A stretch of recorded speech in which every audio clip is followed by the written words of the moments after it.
तर आजचा आपला टॉपिक आहे मॅट्रिसेस. आपण चॅप्टर नंबर 4 चालू आहे, बरोबर आहे. Determinant and matrices. तर ते दोन सेपरेट चॅप्टर असायचे, पण आता ते एकत्र केले कारण की दोघांमध्ये संबंध भरपूर आहे. ठीक आहे. तर मॅट्रिसेस म्हणजे अनेक वचन आहे, त्याचा सिंग्युलर फॉर्म आहे मॅट्रिक्स. तर फर्स्ट मॅट्रिक्स म्हणजे काय, तर आपण डिटरमिनंट पाहिलंय, त्यामध्ये सुद्धा काही नंबरची अरेंजमेंट लावलेली होती. ठीक आहे ना. काही नंबर अरेंज केलेले होते आणि शेवटी दोन व्हर्टिकल बार होते. सेम मॅट्रिक्स काय रेक्टँग्युलर. ठीक आहे. रेक्टँग्युलर अरेंजमेंट, रेक्टँग्युलर और square type, square arrangement of numbers.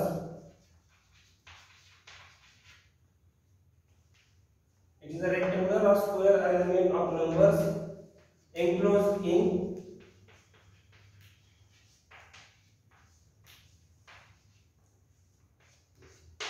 या दोन टाइपच्या स्ट्रक्चर मध्ये ते एन्क्लोज असणार. इथं फक्त तुम्हाला डेफिनेशन मध्ये काय दिले रेक्टँग्युलर. कधी कधी आपल्याला स्क्वेअर मॅट्रिक्स पण पाहता येतो ना. अ रेक्टँग्युलर और square type arrangement of mn numbers म्हणून. mn म्हणजे मल्टिप्लिकेशन आहे. ठीक आहे ना. mn numbers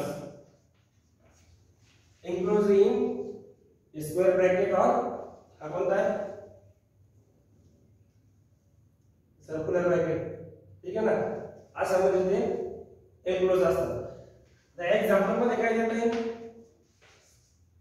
1 2 3 4 मॅट्रिक्स आहे, त्याला असं सुद्धा लिहू शकता. बरोबर आहे. आता मॅट्रिक्स दाखवताना तो डिनोट कसा करणार आहे, तर कॅपिटल लेटर्स ने. हा ए. ठीक आहे. हा पण काय ए. जर बी घेतला मी अजून तर तो काय असेल काहीतरी मनाने घेतला आहे. इथं ह्या मॅट्रिक्स मध्ये रो आणि कॉलम किती आहेत, 2 रो. बरोबर. 2 रो आणि 2 कॉलम. डिटरमिनंट मध्ये सुद्धा आपण सेम करत होतो. त्याची ऑर्डर कशी लिहिणार, आता आधी काय लिहिणार नंबर ऑफ रोज आणि नंतर नंबर ऑफ कॉलम. म्हणजे हा काय 2/2. त्याची ऑर्डर खाली लिहायची. हा सुद्धा 2/2 मॅट्रिक्स आहे. 2 रो 2 कॉलम. आता हा सांगा 3 रो. Very good. 3 रो आहे, आडवे 3 आहेत म्हणजे 3 रो आणि कॉलम 1 आहे. आता इथं कसं घेणार 3 इंटू नाही मारायचं, इथं 3 क्रॉस मारायचं. स्टँडर्ड लोक आहे ना, क्रॉस मारा किंवा बाय मारा. ठीक आहे. इंटू ते चला काय असणार 3 क्रॉस 1 का 1 क्रॉस 3. सुरुवातीला नंबर ऑफ रोज लिहायची 1 2 3. बी क्रॉस आणि कॉलम एकच आहे 1. ठीक आहे. सी घेतला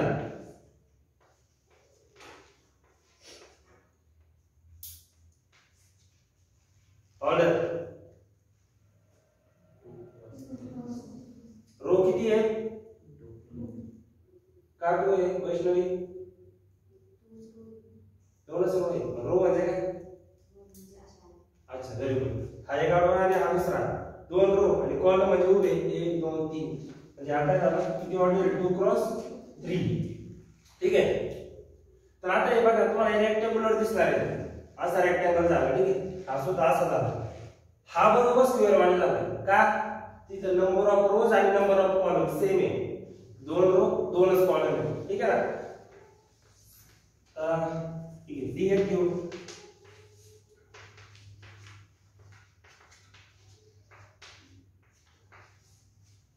याचे सांगा याची ऑर्डर किती आहे 3 क्रॉस 3. Very good. मग हा कोणता मॅट्रिक्स झाला स्क्वेअर मॅट्रिक्स. स्क्वेअर मॅट्रिक्स एक टाइप आहे मॅट्रिक्सचा. ठीक आहे. ज्या मॅट्रिक्सचे सगळे रोज आणि कॉलम्स नंबर ऑफ रोज आणि number of column is same. बरोबर ना. रोजची संख्या आणि कॉलमची संख्या सेम आहे असा मॅट्रिक्स म्हणजे स्क्वेअर मॅट्रिक्स. दिसतोय स्क्वेअर ना, नावामध्ये त्याची डेफिनेशन. स्क्वेअर मॅट्रिक्स म्हणजे काय, a matrix having number of rows equals to number of columns is square matrix. हे समजलं. ऑर्डर कशी घ्यायची समजलं. ठीक आहे. आपण रिप्रेझेंट कसं करू शकतो, तर कोणताही एक general matrix AIJ M cross N general matrix आहे. जनरल मॅट्रिक्स लिहिताना पण असं नाही मध्ये AIJ तर माहिती आहे तुम्हाला, डिटर्मिनंट मध्ये लिहिलं ना A11 A12 A13, तेच फक्त AIJ आणि M क्रॉस N म्हणजे त्याचे नंबर ऑफ रोज आणि नंबर ऑफ कॉलम्स. म्हणजे इन जनरल तो मॅट्रिक्स असा दिसणार आहे. हाच कसा दिसतो पहा, A11 हा कोणता असणार आहे, A12, ठीक आहे, अप टू कुठपर्यंत जाणार A1 N, बरोबर आहे. N कॉलम आहेत ना, हा first column, second column, first row आहे म्हणून 1 1 राहणार सगळीकडे, ठीक आहे, up to A1 N column पर्यंत. इथं असणार आहे A21 असा करत कुठपर्यंत येईल, A M का N. आता तुम्ही रो मोजला ना, फर्स्ट रो आहे आपली, सेकंड रो आहे, मग असे किती रो आहेत, M रो आहे, AM1 first row, M row first column, बरोबर आहे. इथून इथपर्यंत येणार. मग हा काय असणार आहे, A काय AIJ नाही, हा काय असणार आहे AMN, हा बरोबर आहे, AMN. M row N column त्यांच्या इंटरसेक्शनला AM म्हणजे त्याला आपण सिंपली काय लिहितो AIJ असा, ठीक आहे. इथपर्यंत हेच काय होते सगळे मॅट्रिक्स. तर मी आज एक गोष्ट सांगितली, मॅट्रिक्सला स्वतःची व्हॅल्यू नसते आणि त्याचा स्वतःचा काही मिनिंग नसतो, म्हणजे एकदम मिनिंगलेस ची शिवी आपल्याला जे आहे, जे लोक म्हणतात, ठीक आहे, ते यालाच म्हणतात मिनिंगलेस. लोक नाही का असं काहीतरी बोलणार, कामच नाही याला, काहीतरी व्यर्थच आहे, सेन्सलेस आहे, हे असंच मिनिंगलेस आहे. त्याला सुद्धा अर्थ सुद्धा नाही आणि व्हॅल्यू सुद्धा नाही. काय घेतलं ते पण बऱ्याच जणांना असं कळलं नाही, आणि शिवाय तुमच्या सिलेबसमध्ये सुद्धा टाकलेलं आहे, ठीक आहे ना. इथपर्यंत आला मॅट्रिक्स. तर त्यानंतर पुढचा टॉपिक आहे टाइप ऑफ मॅट्रिक्स. मॅट्रिक्स हे त्याचे खूप सारे टाइप्स आहेत, ठीक आहे. चला टाका पहिला, टाइप्स ऑफ मॅट्रिक्स.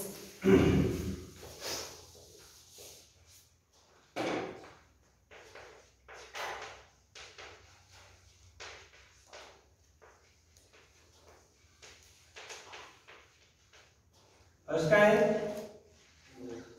मोठ्याने वाचा, रो मॅट्रिक्स. नावातच अर्थ आहे ना, रो मॅट्रिक्स म्हणजे काय, असा मॅट्रिक्स ज्याच्यात फक्त एक रो आहे. Matrix having a single row is a row matrix. आता मी फक्त सिंगल रो म्हणतो, कॉलमचा रिस्ट्रिक्शन आहे का, एक घेऊ.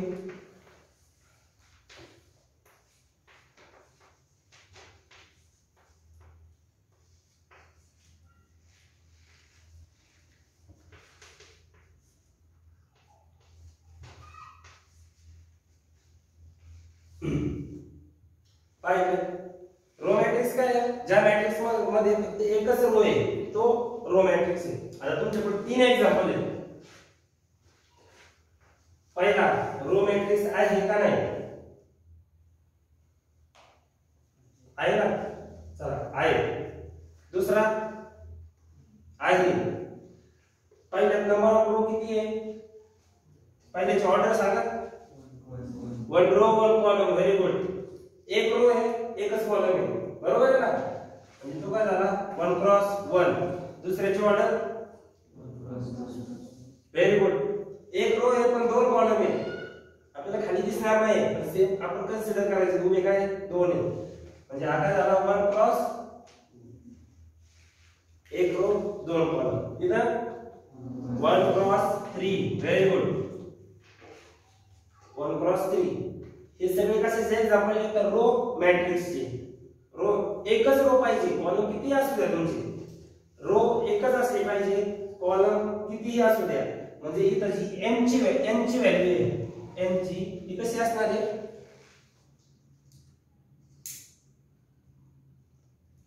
m काय येतं 1 m असणार नाही तर त्या कंडिशन मध्ये m ची व्हॅल्यू एकच रो असणार आहे. n ची व्हॅल्यू कशी मागणार आहे? n ची व्हॅल्यू काय असते? इथून 1 असतात. n ची व्हॅल्यू इथं 1 आहे, इथं 2 आहे, इथं 3 आहे, अजून 4 5 6 इन्फिनिटी पर्यंत जाईल. म्हणजे n काय असणार तुमचा greater than or equals to 1. इकडे विचारलं जात नाही, फक्त जनरलायझेशन आहे. थोडंसं अवघड दिसतं ना, दिसायलाच की करणार दिसतं ते. जमिनी तर खूप सोपं आहे. हे काय सांगते, एकच रो आहे पण कॉलम एक पासून अनेक आहे आणि तेच दाखवण्यासाठी या उलटा कारभार घेतलेला आहे. ठीक आहे का? कसं वय व्हावं तुम्हाला असे खतरनाक एक्झाम्पल द्यायचे. ठीक आहे. त्यानंतर येतो कॉलम मॅट्रिक्स. रो मॅट्रिक्स झाला. आता आहे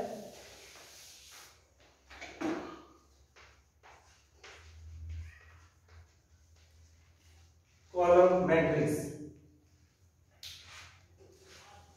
तर सेम जसा रो मॅट्रिक्सची डेफिनेशन आहे तशीच कॉलम मॅट्रिक्सची आहे. रो मॅट्रिक्स मध्ये एकच रो असायचा. कॉलम मॅट्रिक्स मध्ये किती कॉलम असणार आहे?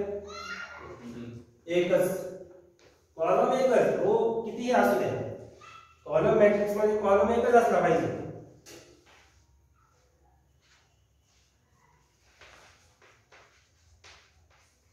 A matrix having only one column is column matrix.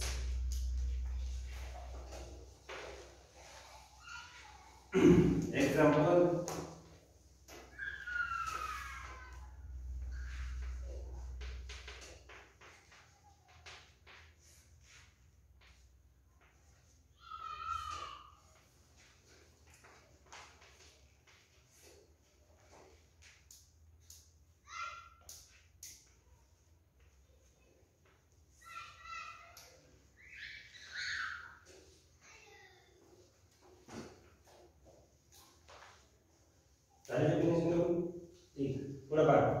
Row matrix म्हणजे एक रो, कॉलम मॅट्रिक्स म्हणजे काय असणार आहे?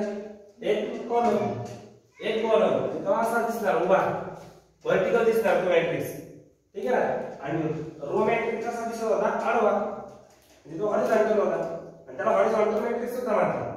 कारण की हॉरिझॉन्टल मॅट्रिक्स मध्ये काय होतं? कॉलम जास्त असतात का रो जास्त असतात? जेव्हा तुमचा मॅट्रिक्स असा आडवा एक्सपांड होतो, तुमचे कॉलम वाढत जातात का रो वाढतात? कॉलम वाढतात ना. मग कॉलम मॅट्रिक्सला काय म्हणणार तुम्ही?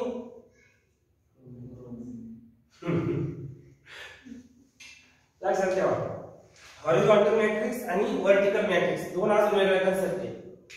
हा कसा दिसतोय तुम्हाला? उभा, बरोबर ना. व्हर्टिकल दिसतोय, मग हा व्हर्टिकल मॅट्रिक्स. ठीक आहे ना. आणि त्यालाच तुम्ही कॉलम मॅट्रिक्स म्हणणार आहे. पण जो तुमचा रो मॅट्रिक्स आहे, रो मॅट्रिक्स त्यात नंबर असे असणार, म्हणजे तो कसा दिसतो आपल्याला? हॉरिझॉन्टल. मग तो काय झाला? Horizontal matrix. एनसीईआरटीच्या बुक मध्ये त्याचा काही फायदा तर नाही, फक्त नाव बदलून ठेवलं. इथं काय असणार? तुमचा रो मॅट्रिक्स आणि column matrix. Simple definition, row matrix म्हणजे एक रो आणि कॉलम मॅट्रिक्स म्हणजे एक कॉलम. बरोबर आहे ना. इथं अजून एक होऊ शकतं.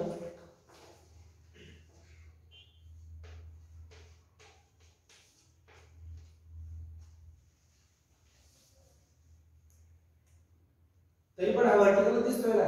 याच्यात आता रो किती झाले? रो 2 आहे, कॉलम 5 आहे. म्हणजे जेव्हा तुमचा हॉरिझॉन्टल मॅट्रिक्स आहे ते नंबर ऑफ कॉलम्स आणि नंबर ऑफ रो यांच्यात काय रिलेशन असणार आहे? Number of column will be always greater than number of रोज. म्हणजे कॉलमचे नंबर आहे ते तुमच्या रोच्या नंबर पेक्षा जास्त असेल ना, तेव्हा तो आडवा होणार आहे, कारण तिथं कॉलम वाढत चालणार आहे. बरोबर आहे. मग तुमचा तो हॉरिझॉन्टल मॅट्रिक्स होणार आहे. त्यामध्ये काय असतं?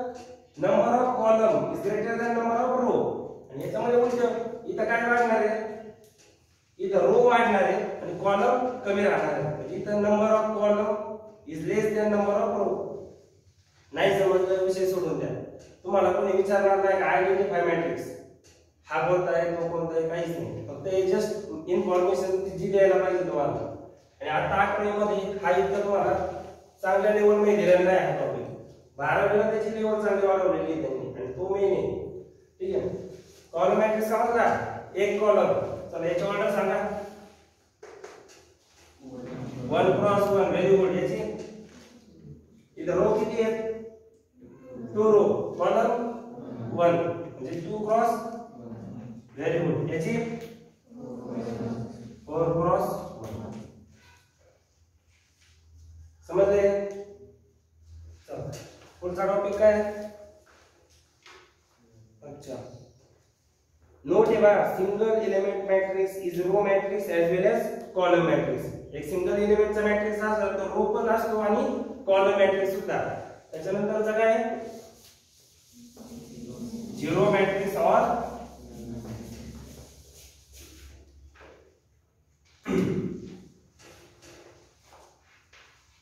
zero matrix और null matrix. तर याचा पण याच्या मागावर जात आहे ना. झिरो मॅट्रिक्स म्हणजे काय? झिरो, त्याचे सगळे एलिमेंट झिरो आहेत. अ matrix which having each element zero is zero matrix or null matrix. ज्या मॅट्रिक्सचे सगळे एलिमेंट किंवा सगळे नंबर हे झिरोच आहेत तो काय झाला? Zero matrix. म्हणजे वेगळं काय होतं? A matrix in which every element is zero is called as a zero or null matrix and it is denoted by काय आहे तो?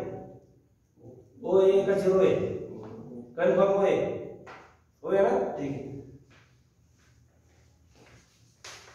A matrix having every element zero is zero or null matrix.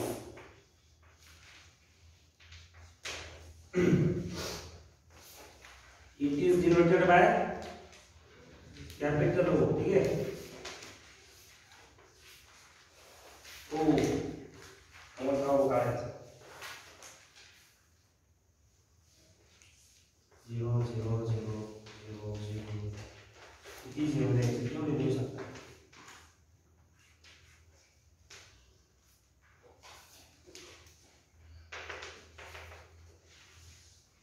जेव्हा matrix कसे दाखवतात तर big ओनी आणि हा तुमचा मॅट्रिक्स मधला रियल झिरो आहे.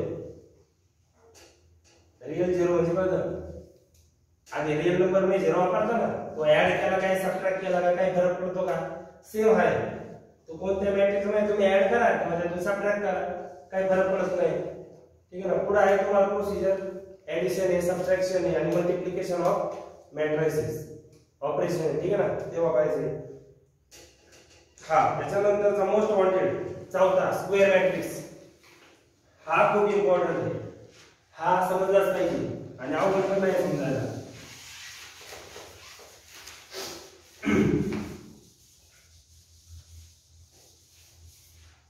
स्क्वेअर मॅट्रिक्स तुम्ही डिटर्मिनंट मध्ये पण पाहिलं आहे, बरोबर आहे ना? जर ती अरेंजमेंट स्क्वेअर टाइप असली तरच आपण त्याचा डिटर्मिनंट काढू शकत होतो. म्हणजे जेव्हा तुम्ही मॅट्रिक्सचा डिटर्मिनंट काढता तेव्हा तो मॅट्रिक्स काय पाहिजे? तर स्क्वेअर मॅट्रिक्सच पाहिजे. जर तो मॅट्रिक्स स्क्वेअर मॅट्रिक्स नसला तर तुम्ही त्याचा डिटर्मिनंट फाइंडच करू शकत नाही. ठीक आहे ना? चौथा काय आहे? Square matrix.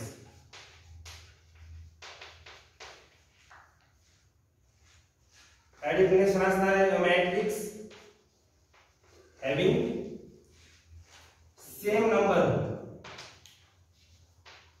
same number of rows and columns is square matrix.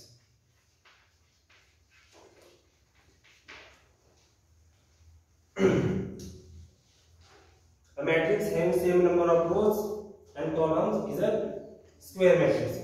Square matrix मध्ये काय असणार आहे? तर नंबर ऑफ रो आणि नंबर ऑफ कॉलम सेम असणार आहे. बरोबर आहे?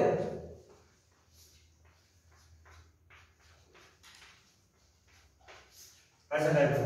याची काय ऑर्डर आहे? 2 cross 2, 2 row 2 column, 3 cross 3, 3 row 3 column, अशा टाइपचा square matrix.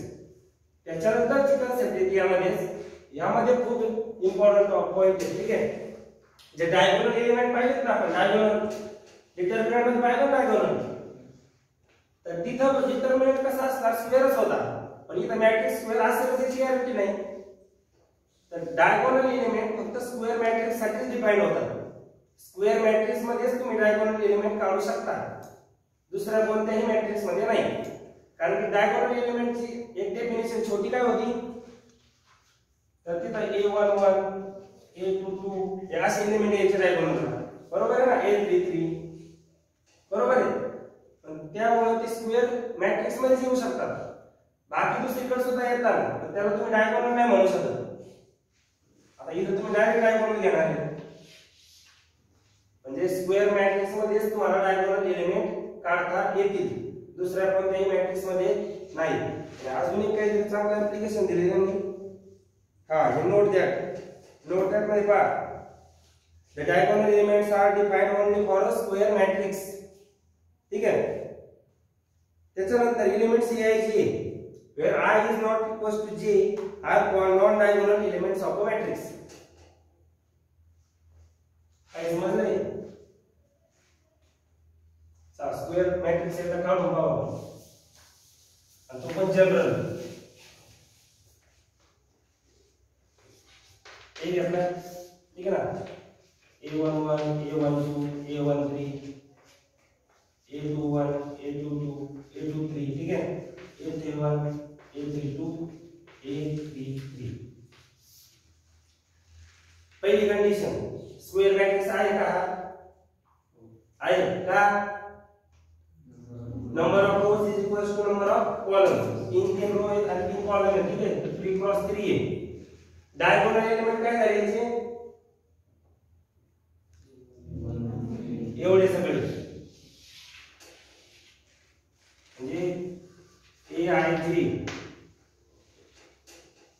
I equals to j असे a I j जिथं I आणि j सेम आहे, तेच काय याचे डायगोनल एलिमेंट आहे. a11 a22 a33 a44 अजून काय येते. ठीक आहे ना, a I j where I आणि j सेम आहे, ते एलिमेंट्स काय झाले, या सगळ्यांचं कलेक्शन म्हणजे तुमचे डायगोनल एलिमेंट. या सगळ्यांचं collection aij where I is equals to j, म्हणजे त्याच्यात कसे येणार, a11 a22 a33. मग असे एलिमेंट कोणते, aij where I is not equals to j, ते एलिमेंट कोणते, एवढे सोडून सगळे बाकीचे. तर एवढ्या एलिमेंट मध्ये I equals to j असणार आहे, I equals to j aij, बरोबर, एवढ्याच एलिमेंट मध्ये. आणि जिथं I is not equals to j ते म्हणजे एवढे सगळे, एवढं समजलं.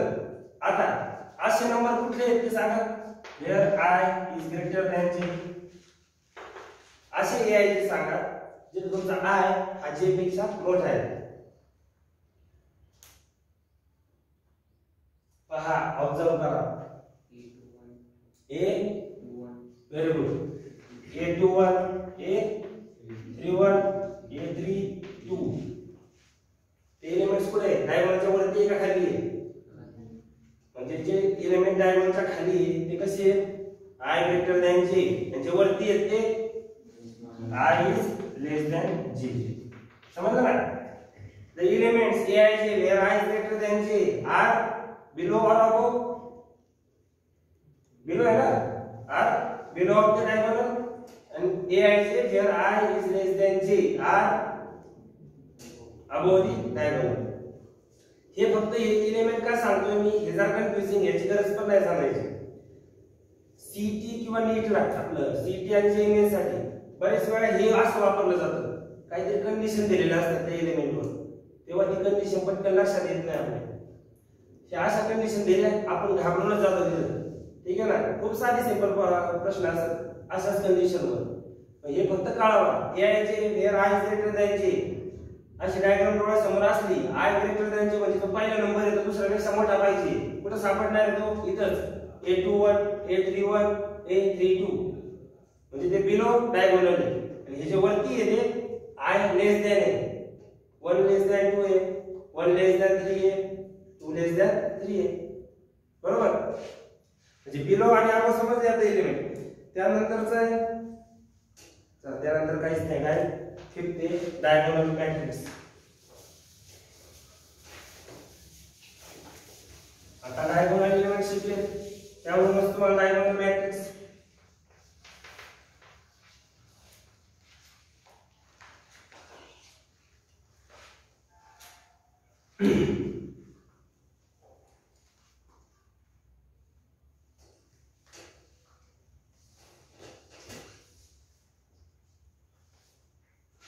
डायगोनल मॅट्रिक्स साठी सुरुवातीची कंडिशन, तो मॅट्रिक्स कसा असला पाहिजे,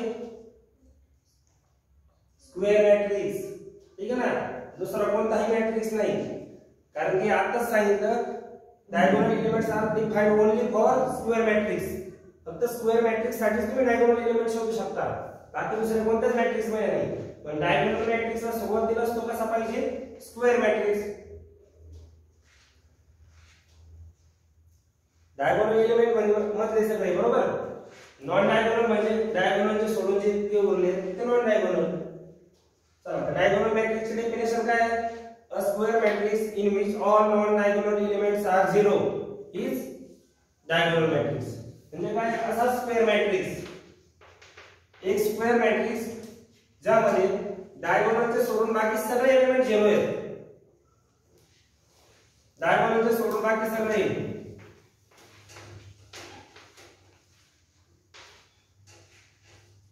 डायगोनलचे सोडून बाकी सगळे एलिमेंट 0 आहे, तो काय आहे, डायगोनल मॅट्रिक्स. आणि याला असं पण लिहिलं जातं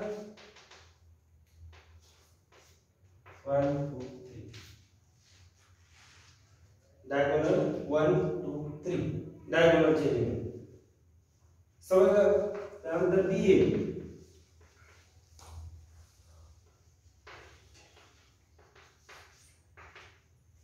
डायगोनल मॅट्रिक्स आहे का, त्यासाठी आधी स्क्वेअर मॅट्रिक्स आहे का नाही पाहायचा. स्क्वेअर मॅट्रिक्स कधी असेल, जेव्हा नंबर ऑफ रो आणि नंबर ऑफ कॉलम सेम असतात.